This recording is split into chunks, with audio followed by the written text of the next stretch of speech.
연구위원님이 이거 제보하시겠다고 결심했을 때는 방금 전에 제가 이제 간부들께 여쭤본 것처럼 뭔가 지금까지 없었던 정황이 하나 있기 때문에 예를 들어 다른 종류의 민원에서 다른 형태의 보도에서 없었던 민원이기 때문에 이런 것들을 제기하셨을 텐데 혹시 연구원이 인지하시기로는 아까 똑같은 질문 예를 들어 이런 비슷한 사례가 있습니까? 뭐 보도에 따라 가끔 뭐 여성단체 뭐 약간 여자 남자 어떤 그런 좀 민감한 부분이라든지 아까 말씀해주신 특정 종교 특히 뭐 이단 논쟁이나 이런 경우에 방송이 되면 다수의 민원이 들어오는 경우는 사실 있습니다. 단체 민원들이 공통으로 들어오긴 하고요. 근데 그런 경우에는 이제 특징들이 그 당시에 보도가 됐던 시의성에 따라서 보도가 이제 당시 됐기 때문에 실제적으로 들어오는 것이고 그리고 주된 용지는 비슷하겠으나 각자 쓰기 때문에 내용이 각기 다릅니다. 동일하게 다 같을 수가 없고요. 이번 같은 경우는 뉴스타파 인용 보도가 1년 반 전에 보도가 됐던 시점이었고 그것이 국회에서 어떤 얘기가 나온 시점에 그 이후부터 급속도로 민원이 들어오기 시작했고 그 민원들의 내용이 보도까지 똑같았다는 점에서 그런 사례는 제가 알기로는 없었습니다. 방금 전에 간부들께서 말씀하신 내용과 조금 다른 내용을 말씀하고 계신 건데 파악하시기에는 결국 이런 사안 같은 경우에는 굉장히 지극히 이례적이었기 때문에 제보를 하신 것이다. 그렇습니다. 저도 그렇고 최초 이 사실을 발견한 그 9월 27일 게시글을 올린 지경규 차장이 MBC 채널 담당입니다. 방송 채널 오래 담당했고요. 그런 사례가 없었기 때문에 확인한 것입니다. 지금 좀 아까 박동주 아니 네, 아까 지난번에 제가 질의할 때 질의 취지가 뭐 약간 정확히 전달되지 않은 것인지 제가 방심이 오래 근무하셨는데 이 비슷한 사례가 있었는지를 여쭙거든요. 그래서 다시 한번 우선 재차 물어보고 시작하려고 그러는데 아까 말씀드렸던 것처럼 좀 어떤 일부 집단의 어떤 민원이 한꺼번에 몰려드는 경우 아까 이제 탁동섭 연구위원께서는 물론 그런 경우가 있긴 했지만은 보통은 보도가 발생한 직후에 그런 일이 생기는데 이번 거는 시차 때문에 좀 의아하다고 생각하셨다라는 게 밝히는데요.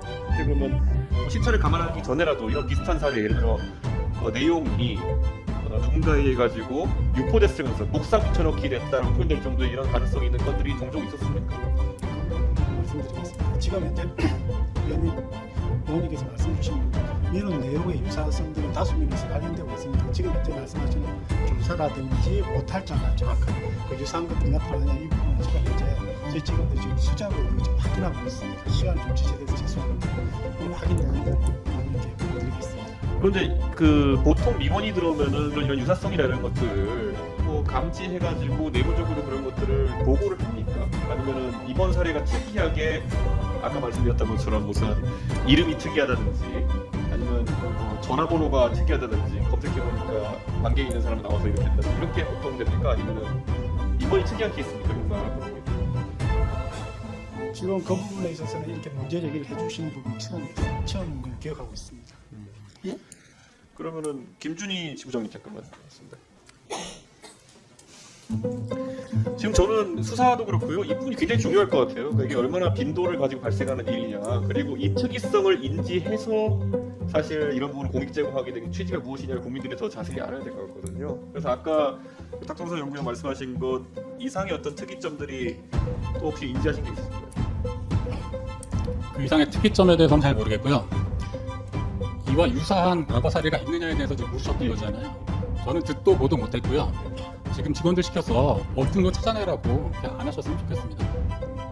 위원님 1년 반 전에 몇 월 며칠 몇 시에 어느 채널에서 무슨 프로그램 봤는지 기억 못 하시잖아요. 당연하죠.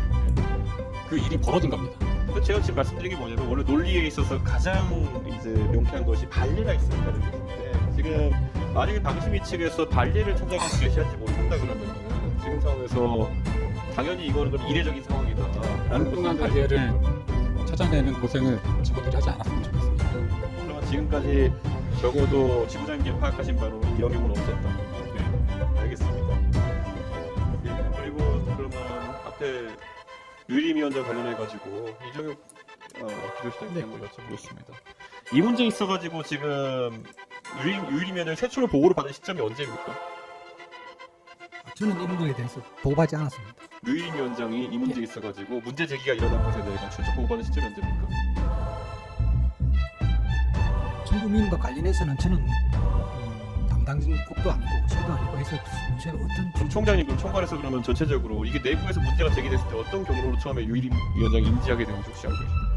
저는 이제 제 말이 전혀 사실이 아닙니다. 그래서 나와서 답변하실 때는 그런 사실관계를 파악하셨을 거라 생각해서 여쭤보는 건데 어느 시점에 이게 내부에서 회자돼가지고 보고가 됐습니까? 보고 여부는 제가 알지 못합니다. 그럼 류일임 위원장은 이런 문제에 대해 가지고 보고 그다음 본인이 거기에 답변하는 절차 없이 그냥 바로 이게 이슈화가 된 겁니까?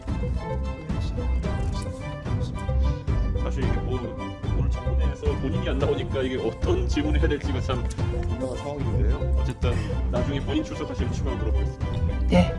이게 방심위에 민원 신청하는 걸 제가 온라인에 가서 해보니까 민원 내용 넣기 전에 여러 가지 개인 정보를 민원인 정보를 넣게 되어 있습니다. 그래서 이름도 넣게 되어 있고 생년월일도 넣게 되어 있고 성별 넣고 개인인지 단체인지를 가려서 넣으라고 되어 있는데 민원의 내용이 아니라 이런 실질적인 정보가 이렇게 세밀하게 필요한 이유가 있습니다. 실무부서에서 그 관할을 하고 있어서 자세한 건지 모르지만 어쨌든 그런 최소의 이 정보를 넣도록 이번 그 상황 이후에 많이 줄인 것으로 알고 있습니다. 지금 줄였는데도 보면 예를 들어서 어떤 방송 프로그램에 대한 민원을 넣었을 때 성별이 남자인지 여자인지 1985년생인지 86년생인지가 관계가 있어서 수집하는 겁니까? 지금?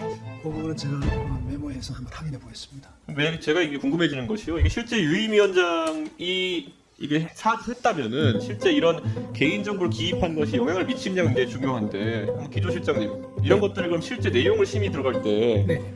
이런 민원인의 정보를 같이 올려놓고 심의합니까? 그렇지 않은 걸로 알고 있습니다. 아니 그렇지 않은 아니, 겁니까?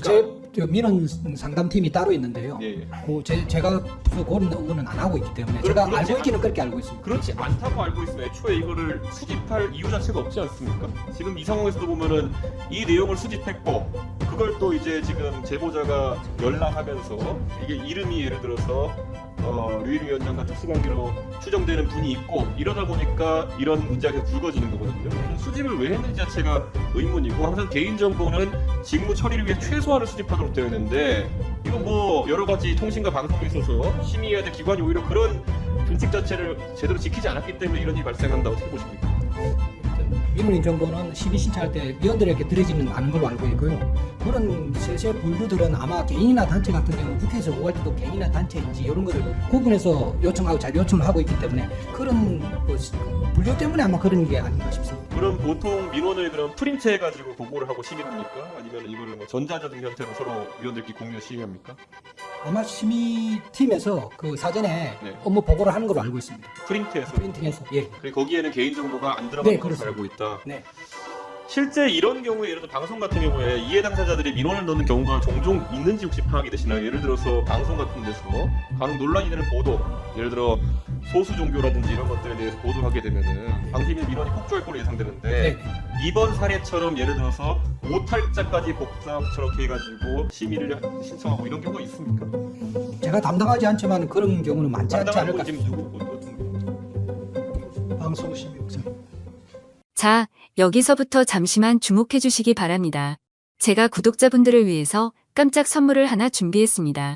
제가 항상 여러분들께 뭐라고 말씀드렸나요?